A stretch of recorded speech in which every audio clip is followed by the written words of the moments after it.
जितना मना करोगे। ये पहले के समय जब दुल्हन बन के आती थी ना, इतना बड़ा घूंघट रहता था, पूरा गांव घूंघट उठा के देखता था। फ्री में नहीं, नोट दिए जाते थे, लिफाफे दिए जाते थे। और जिस दिन से घूंघट हटा है ना, कोई इन्हें देखने को तैयार नहीं हुआ करता है। ध्यान, घूंघट में आकर्षण था, बड़ा अट्रैक्शन था, पूरा गांव देखता था। अब काय का घूंघट, काय का घूंघट, विचार करिए। अब तो ससुर जी को शर्म लगे तो वही रुमाल डाल दे। ध्यान रखें, घूंघट खत्म हो गया। इसलिए तो झगड़े ज्यादा हो गए। पहले दिन दिन भर पत्नी का मुंह देखने नहीं मिलता था, इसलिए शाम को बड़ा प्यार आता था। अब तो दिन भर ही शकल देख देख के हैरान हो गए। मान्यवर, इसलिए तलाक की तैयारियां जल्दी हो जाती है, शादी हो नहीं पाती है, सगाई होती है, मोबाइल का बिल बढ़ने लगता है। इन छोरों का देखो तो 1-1, 2-2 बजे रात तक लगे रहते हैं। अरे सारा प्यार मोबाइल में ही कर लोगे तो शादी के बाद क्या तलाक के पेपर लेके बैठोगे? विचार करिए। निषेध में आकर्षण, ध्यान रखना, निषेध रखिए। प्रेम को बढ़ाना है तो विरह बहुत जरूरी है, और मन को समझाना है तो मन की कहीं पर मत चलो। मन बस में होता है संयम की चाबुक से, ध्यान रखिए। महावीर ने कहा है मन को बस में करने के लिए संतुष्टि का भाव होना बहुत जरूरी है। मंदिर जाओ और शिकायत से भरे, दादाजी के प्रति शिकायत से भरे, माँ बाप के प्रति शिकायत से भरे, बहू सास के प्रति शिकायत से भरी है। एक बात बताओ, शिकायत वाला मन कब शांति का अनुभव करता है? अरे अहो भाग्य से भो, मंदिर जाओ और कहना भगवान मेरी औकात से ज्यादा तूने प्रदान किया है, मैं तुझे धन्यवाद देने के लिए आया हूं। आप संत चरण में जाओ, शिकायत से मत भरिए। ऐसा सोचिए कि मेरे जीवन का पुण्य उदय है जो संतों का आशीर्वाद मुझे प्राप्त। अहोभाव से भरिए, धन्यवाद से भरिए। जितना अहोभाव आएगा उतनी मन में शांति आएगी, और जितनी अभावों पर दृष्टि रहेगी, जितनी शिकायतों पर दृष्टि रहेगी, मन अशांत होता चला जाएगा। सौभाग्य मानिए, जो भी मिला है किस्मत मानो अपनी। हकीकत में देखो, अपने वर्तमान के कर्म देखो तो ऐसा लगता है कि जो भी मिला है इस जन्म के कर्मों से तो नहीं मिला, पिछले जन्म में कुछ किया होगा जो मुझे ऐसा सब कुछ प्राप्त। सौभाग्यशाली मानिए अपने को, धन्यवाद दीजिए परमात्मा को, अपने आप को मानिए। शिकायत से भरोगे तो कुछ ना मिलेगा। एक बात याद रखना, खतरनाक न वाणी होती है, न आंखें होती हैं, न खतरनाक इंद्रियां हुआ करती है। खतरनाक यदि कोई होता है तो मन हुआ करता है। मन आंखों को भी खतरनाक करता है, मन जुबान को भी खतरनाक करता है। मन तो वो है, ध्यान रखना, तुम्हारे घर में एक स्विच बोर्ड होता है और एक मेन स्विच होता है। ये इंद्रियां स्विच हुआ करती हैं और मन मेन स्विच हुआ करता है। मन का मेन स्विच गिरा दो, इंद्रियों के स्विच अपने आप बंद हो जाया करते हैं, उन्हें बंद करने की कोई जरूरत नहीं। मन का मेन स्विच गिराइए, सारे उपद्रव मन के द्वारा होते हैं। मान्यवर, मन, एक बात याद रखना, दूध को लीटर से नापा जाता है और कपड़े को मीटर से नापा जाता है। एक बात बताओ, मन को नापने का कौन सा तराजू तुम्हारे पास है? मन के नापने का कोई तराजू नहीं है। कभी आकाश की ऊंचाइयों में जाता है ये मन, और कभी खंबात की खाड़ी में गिर जाता है ये मन। ध्यान रखना, ये मन बड़ा नादान, जितना इसे मनाओ उतना मचलता है, उतना दूर भागता है। एक बात याद रखिए, सम्राट सिकंदर जब भारत को जीतने के लिए आए, विश्व विजेता बनने का ख्वाब लेकर जी रहा है, किसी व्यक्ति ने यूनान से आते समय कहा कि सम्राट, भारत जा रहे हो, क्या लेकर आओगे? सम्राट ने कहा, भारत सोने की चिड़िया है, वो सारे सोना भारत से लेकर मैं यूनान में आ जाऊंगा, भारत को लूट कर लाऊंगा। किसी वृद्ध ने कहा कि सम्राट, भारत से केवल सोना लेकर मत आना, भारत जा रहे हो तो दुनिया के सभी देशों के पास सोने चांदी मिल जाएंगे, भारत से तो वहां का अध्यात्म लेकर के आना, क्योंकि जो अध्यात्म भारत के पास है वो दुनिया में किसी के पास नहीं हुआ करता है। सम्राट आया, भारत को लूटा, तो लौटते समय उसने अपने एक सैनिक से कहा कि मुझे उस व्यक्ति की एक बात याद है कि भारत का अध्यात्म हमें लेकर चलना है। जंगल से घोड़ों पर गुजर रहा था, एक झरने के नीचे दिगंबर मुनि विश्राम कर रहे हैं।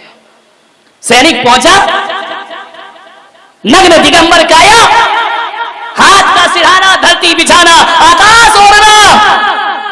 उसने जाकर के कहा, संत जी सम्राट बुलाते हैं तुम्हें। संत ने कहा, कौन सम्राट? अरे सम्राट सिकंदर, विश्व विजेता सिकंदर। अरे संत ने कहा, मैं किसी सिकंदर को नहीं जानता। बोले, अरे सारी दुनिया उसे जानती है और तुम नहीं जानते हो। बोले, मैं नहीं जानता किसी सिकंदर को। अरे बोले, वो सम्राटों का सम्राट है। अरे बोले, होगा, मेरे किस काम का? अरे बोले, तुम्हें अपनी जिंदगी से प्रेम नहीं है, किस जिंदगी की बात करते हो? हम जिंदगी से प्यार नहीं, हम आत्मा और परमात्मा से प्यार करने वाले लोग हैं। और यदि आत्मा और परमात्मा के लिए ये जिंदगी छोड़ना पड़े तो भारत का संत उसके लिए तैयार हुआ करता है। एक बात याद रखना, जाओ सम्राट से कहना, हम लोग शरीर छोड़ सकते हैं मगर सिद्धांत नहीं छोड़ सकते हैं, हम उस देश के रहने वाले लोग हैं। बोले, सम्राट आपको बुलाते हैं। संत ने कहा, बड़े बड़े सम्राट हमारे चरणों में आते हैं, हमें कोई सम्राट बुलाए इतनी ताकत किसी में। बोले, तलवार से सर अलग कर दिया जाएगा। बोले, इसकी परवाह कब है मुझे? जाओ तुम्हारे सम्राट को बोलना, भारत का संत तुम्हें आदेश करता है, उसे जरूरत है तो वो मेरे पास आए। हमारी भारत की परंपरा है कि प्यासा कुएं के पास जाता है, कुआं कभी प्यासे के पास नहीं जाया करता है। सम्राट सिकंदर के कान में शब्द पड़े, घोड़े पर बैठकर आए, रकाब पर पैर रखा हुआ है। सम्राट ने उस संत को देखा, कल्याण मुनि उस संत का नाम था। सम्राट ने कहा, है भारत के संत, मुझे दे। पूरी दुनिया जीती है मैंने। संत ने कहा, ओ भिखारी, तूने दुनिया जीती है, मुझे देख, खुद को जीता है मैंने। ध्यान रखिए, हमारे यहां वो विश्व विजेता नहीं होते जो दुनिया जीतते हैं, हमारे यहां वो विजेता होते हैं जो अपने मन को जीता करते हैं। बोले, चलो हमारे साथ। संत ने कहा, साइड है। ऐसा सम्राट है तू, आकाश की फ्री में दी हुई धूप भी ले रहा है, तुझसे बड़ा भिखारी दुनिया में कौन होगा? सम्राट को चोट लगी, घोड़े से नीचे उतरा। बड़े बड़े दुश्मन मैंने देखे, मगर ऐसा ना देखा जो दिल पर चोट कर रहा है।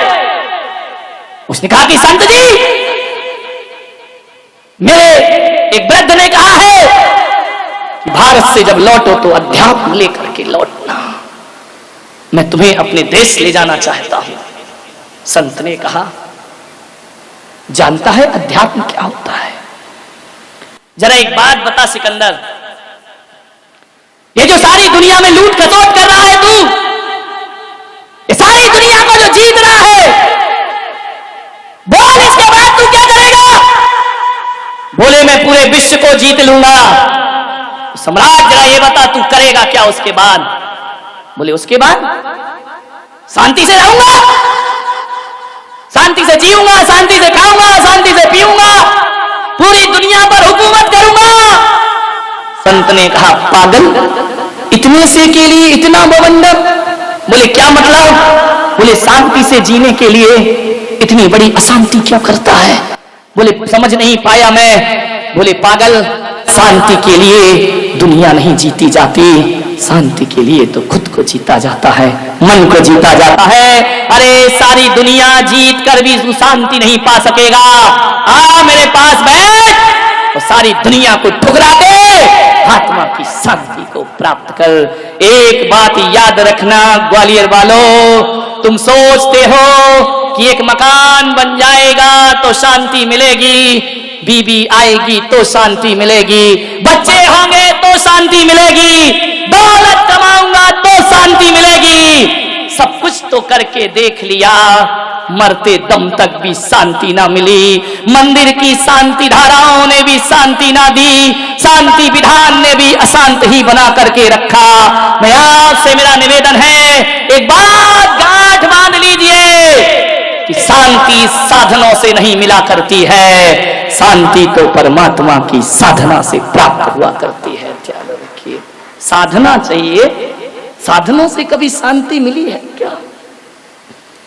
कहते हैं कि सम्राट सिकंदर कल्याण मुनि को यूनान ले गया जहाज के रास्ते से, और जब सम्राट सिकंदर दुनिया से गया, डॉक्टर आए, हकीम आए, वैद्य आए, सब घेर कर बैठे हैं। सम्राट सिकंदर से कल्याण मुनि ने कहा कि सिकंदर, अब तुम्हारे जीवन का समय खत्म हो चुका है। संत जी, एक दिन का जीवन दे दो। कल्याण मुनि ने कहा, हम कुछ नहीं कर सकते, इन हकीमों से कहो, हकीम जी एक दिन का जीवन दे दो मुझे, भीख मांग रहा है विश्व विजेता अपनी जिंदगी की, क्या मिलता है दौलत से, साधनों से, जिंदगी को तरस रही है एक आत्मा, मुझे एक दिन का जीवन दो, मैं तुम्हें आधा राज्य दे दूंगा। हकीम ने सिर झुकाया कि नहीं, हम असमर्थ हैं, हमें क्षमा करें सम्राट। डॉक्टर और वैद्य से कहा, मैं तुम्हें पूरा राज्य दे दूंगा, तुम मुझे एक दिन का जीवन दे दो। वैद्य ने कहा, एक दिन तो बहुत बड़ी बात है सम्राट, हम तुम्हें 1 घंटे की सांसें भी नहीं दे सकते हैं, 1 मिनट की सांस भी हम तुम्हें प्रदान नहीं कर सकते हैं, कोई मुझे जीवन नहीं दे सकता है, तो फिर मैंने ये दुनिया क्यों जीती है? क्यों तलवार की धार से हजारों का बेगुनाहों का खून बहाया? आज सम्राट को पता चलता है, वह इतना कहता है, फिर एक काम करो, जीवन नहीं दे सकते कोई बात नहीं, ही काम कर देना कि सम्राट तो मरते समय समझ रहा है, ये दुनिया जीते जी समझ जाए, जब मेरा जनाजा उठे मेरे दोनों हाथ ताबूत से बाहर निकाल देना। बोले इससे क्या होगा? बोले ताकि ये दुनिया समझ ले, जान ले कि आया था जब सिकंदर हौसले तो वाली थे, और जब गया था दुनिया से दोनों हाथ खाली थे। किस लिए जीवन आसान थे हमारा? सामान 100 बरस का, पल की खबर नहीं, मन की शांति को भंग कर दिया था। मान्यवर,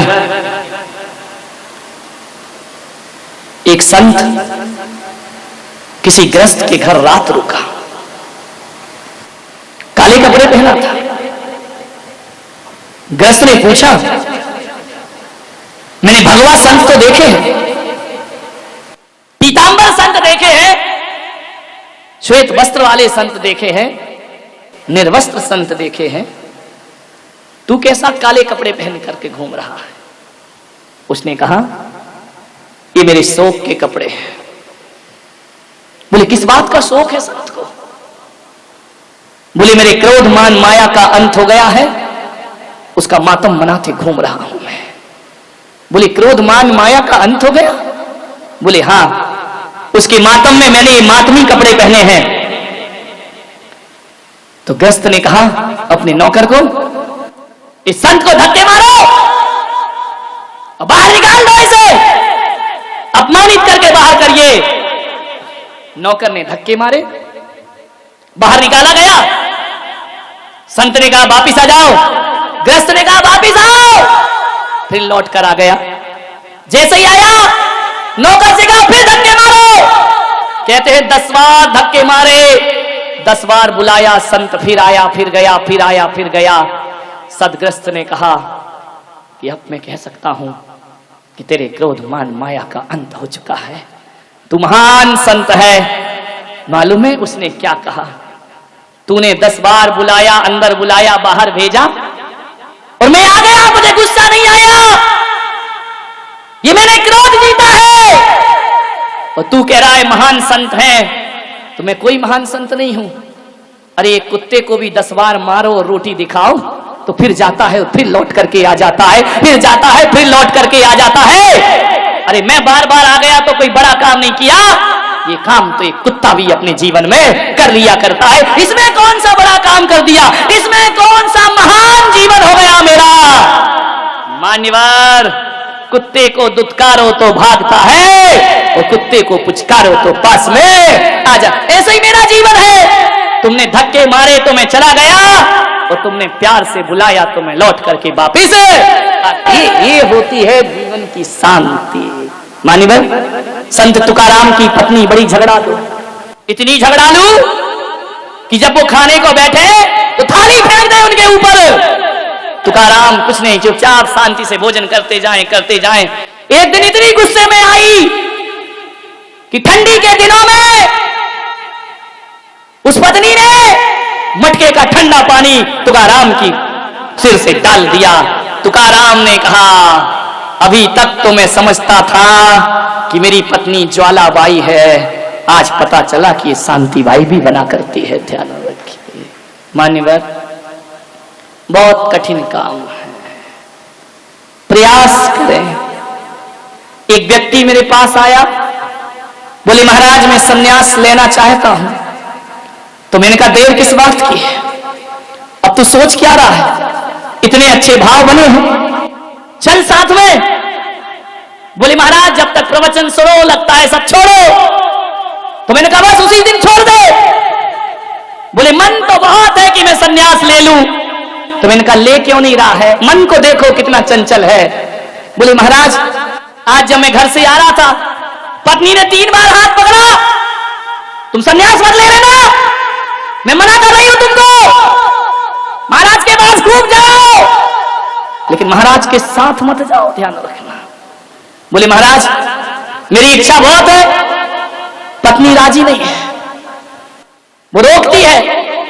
और एक दिन आपने अपने प्रवचन में कहा था कि किसी का दिल दुखाना पाप है, तो किसी से बड़ी तो मेरी पत्नी है। ये सोच करके मैं नहीं ले पा रहा हूं कि मैं उसका दिल कैसे दुखाऊं, क्योंकि आपने कहा दिल दुखाना हिंसा है, दिल दुखाना पाप है, मैं ऐसा पाप कैसे कमा सकता हूं, लेकिन मन बहुत है। वाह रे बेईमान आदमी। मैंने कहा सन्यास तो रख तू एक तरफ, सन्यास की बातें तो अपन बाद में करेंगे, जरा एक बात बता, तेरी पत्नी और कौन कौन सी बातों से राजी नहीं होती है, सन्यास से तो राजी नहीं है, चल मैं मानता हूं, और कौन सी बातें हैं जिनसे तेरी पत्नी खिलाफ है। बोले ऐसी तो कई बातें हैं। मैंने कहा फिर भी। बोले वो कहती है सिगरेट मत पियो, वो कहती है फिल्म देखने मत जाओ, वो कहती है दिन भर किताबें मत पढ़ो, वो कहती है यार दोस्तों के साथ ज्यादा देर रात तक वापिस ना लौटो। तो मैंने कहा बोल तेरी सिगरेट छूट गई।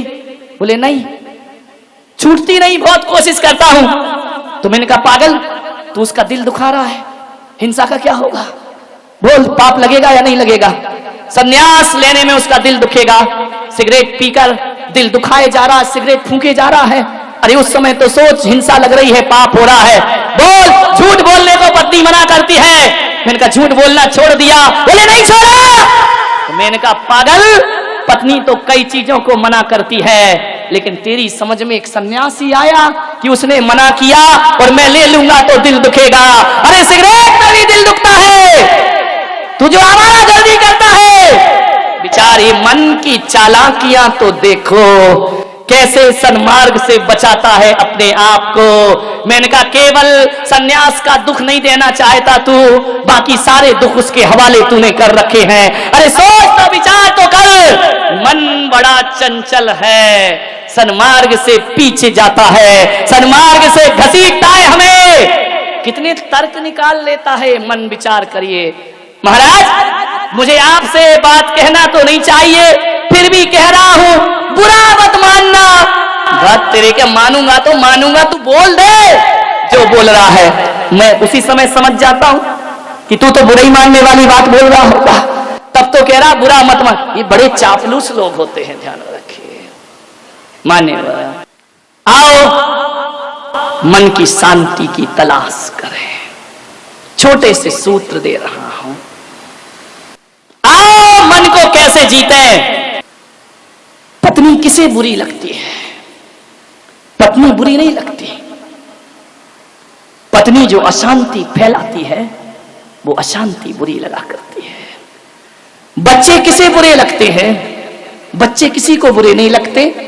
बच्चे को तो जानवर भी प्यार करता है, लेकिन जो अशांति फैलती है मन को, अशांत पत्नी सबको बुरी लगती है, अशांत पति सबको बुरा लगता है, अशांत बच्चे सबको बुरा लगते हैं, अशांत मित्र सबको बुरे लगते हैं। आपसे एक ही निवेदन है, आओ शांति को अपने जीवन का सिंदूर बनाए, शांति को अपने माथे का सौभाग्य बनाए। कैसे बनेगा माथे का सौभाग्य शांति? अरे सोने के कंगन पहन पाओ या ना पहन पाओ, शांति के कंगन रोज पहनना चाहिए। सोने के कंगनों से वो सुकून नहीं मिलेगा जो शांति की चूड़ियों से सुकून मिला करता है। शांति की साड़ी पहनो, शांति का भोजन करो, शांति का पानी पियो। शांति से मतलब किसी की पत्नी का नाम मत लगा लेना, नहीं तो गड़बड़ लेने के देने पड़ जाएंगे कि शांति को बुलाओ, तभी भोजन होगा, तभी पानी होगा। मन की शांति, अपने घर में एक शांति का बगीचा लगाओ जिसमें शांति के फूल खिलते हो, शांति का उपवन हो। ऐसा मकान बनाओ जिसकी छत शांति से ढली हो, ऐसा दीवार बनाओ शांति से शांति की ईंटों को जोड़ करके दीवार बनाई गई हो। मान्यवर, हर जगह शांति, शांति की सीमेंट का अनुभव करो। आंख बंद करके बैठने से शांति नहीं मिलती है। शांति, अकेला पानी मत पियो, उसमें शांति की टॉनिक भी पीने का आप प्रयास करिए। अकेला भोजन मत करिए, उसमें शांति के ग्रास भी बनाने का प्रयास करिए। मान्यवर, हर जगह सुबह से शाम तक जब बोलो तो शांति से बोलो, सोचो तो शांति से सोचो, गाओ तो शांति से गाओ, चलो तो शांति से चलो, बैठो तो शांति से बैठो, सो तो शांति से सो। पलकें बंद करो, इतनी जबरदस्त बंद मत करिए, ऐसे बंद करो जैसे खिड़की के पर्दे गिराए जाते हों। वह नींद तुम्हारी थकान उतार देगी। ये होश पूर्वक सोना है, वो जहां खर्राटे आने लगे तो बेहोश पूर्वक सोना है। ध्यान रखिए, बेहोशी की नींद से थकान नहीं उतरती, प्रज्ञा नींद में सोइए। ध्यान रखिए, योग निद्रा जिसे कहा जाता है, पलकें बंद करो और ऐसा लगे कि शांति के वन में मेरा प्रवेश हो चुका है। सांसें ऐसे लो, बड़ी शांति के साथ सांसों को लेने का प्रयास करिए। सुबह से शाम तक, उठते बैठते तक शांति के लिए कोई शांति मंत्र जपने की जरूरत नहीं। चप्पल भी पहनो तो शांति से पहनना, कपड़े भी पहनो तो शांति से पहनना, ग्राहक से बात करो तो बड़ी शांति से बात करो। जो व्यक्ति सुबह से शाम ये शांति की साधना कर लेता है, मैं कहता हूं वो घर में बैठकर ही शांति नाथ हो जाया करता है। वह तीर्थंकर जैसी शांति का अनुभव। शांति तो रखो थोड़ा सा, मरने के बाद शांत हुए तो क्या खाक शांत हुए, जीते जी शांत होते हैं वो संत हो जाते हैं, और मरने के बाद जो शांत होते हैं वो मजबूरी हुआ करती है। ध्यान रखना है, वो तो मजबूरी है, वरना मुर्दा भी शांत नहीं बैठे। ध्यान रखना, ये शांति की साधना, कोई त्याग नहीं करना है, कोई तपस्या नहीं करना है, कोई माला नहीं फेरना आपको, कोई वैराग्य नहीं लेना आपको। 24 घंटे शांति का अनुभव करें।